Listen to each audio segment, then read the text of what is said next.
ناظرین، 29 اور 30 اپریل کی درمیانی بھارت نے ایل او سی پر بلا اشتعال فائرنگ کی اور ان کے 4 بھارتی طیارے، رافیل طیارے، ہماری ایل او سی پر یا اس کے قریب چکر لگاتے رہے، سرویلنس کرتے رہے، اور اس کے ساتھ بھارتی افواج بلا اشتعال فائرنگ کرتی رہی اور چھوٹے ہتھیاروں کا استعمال بھی دبا کے کیا۔ اس کے جواب میں جب پاکستانی افواج نے جوابی کارروائی کی تو رافیل طیارے بھی بھاگ گئے اور دشمن نے جن ہتھیاروں سے فائرنگ کھول رکھی تھی وہ فائرنگ بھی خاموش ہو گئی۔ یہ معاملہ کہاں جا کر رکے گا یہ مجھے معلوم نہیں۔ پاکستان نے پاکستانی پرائم منسٹر اقوام متحدہ کے سیکرٹری جنرل گوترے سے گفتگو کی ہے اور انہوں نے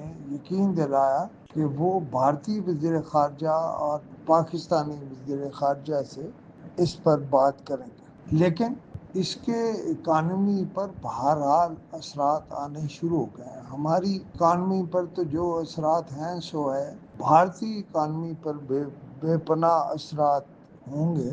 ہمارے آج کے دن اسٹاک ایکسچینج جو ہے وہ بہت نیچے گر گیا ہے، جو بہت اوپر جا رہا تھا، لیکن ایک بات ہمیشہ یاد رکھنی چاہیے کہ بھارت ہم سے یہ جنگ کر نہیں سکتا اور جیت نہیں سکتا۔ اس کی کیا وجہ ہے؟ اس کی وجہ یہ ہے کہ سکھوں یعنی اس طرف کے پنجاب، امریکہ سے یہ اعلان آیا ہے کہ پاکستانی افواج کے لیے امرتسر میں لنگر لگایا جائے گا، لہذا بہتر تو یہی ہے، اور نہ ہم چاہتے ہیں، لیکن اگر بھارت چاہے گا تو ہمارے لیے تو پاکستانی افواج کے لیے تو امرتسر میں لنگر لگ گیا ہے، پنجاب میں اس طرف کے پنجاب میں لنگر لگ گئے ہیں۔ اب بھارت اس کو کہاں، کس طرح، کتنا روکنا چاہے گا یا بڑھانا چاہے گا؟ اگر وہ بڑھائے گا ہم بھی بڑھائیں گے۔ پاکستانی فوج جو ہے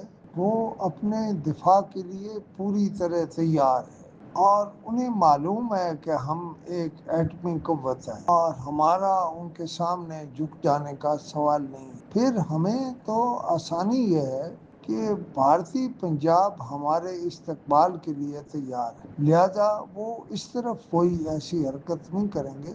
وہ ساری حرکتیں ایل او سی پر کریں گے اور وہاں مقبوضہ کشمیر میں رہنے والے کشمیریوں کو بہت تنگ کریں گے۔ وہاں جو ظلم و ستم ہو رہا ہے اس پر وہاں سے چیزیں نکل کر آ رہی ہیں، اگرچہ پوری نہیں آ رہی، لیکن پاکستانی افواج پوری طرح تیار ہے۔ آج شام D G S P R اور وزیر خارجہ جناب اسحاق ڈار ایک پریس بریفنگ میں یا ایک پریس کانفرنس میں ساری صورتحال کو کھول کے رکھ دیں گے، لیکن اگر بھارت سمجھتا ہے کہ وہ پہلگام کے واقعے کو ایشو بنا کر ہمارے ساتھ جنگ کر لے گا تو میں نہیں سمجھتا کہ وہ ایسا کرے گا، اور اگر کرے گا تو اسے بہت بری شکست ہو۔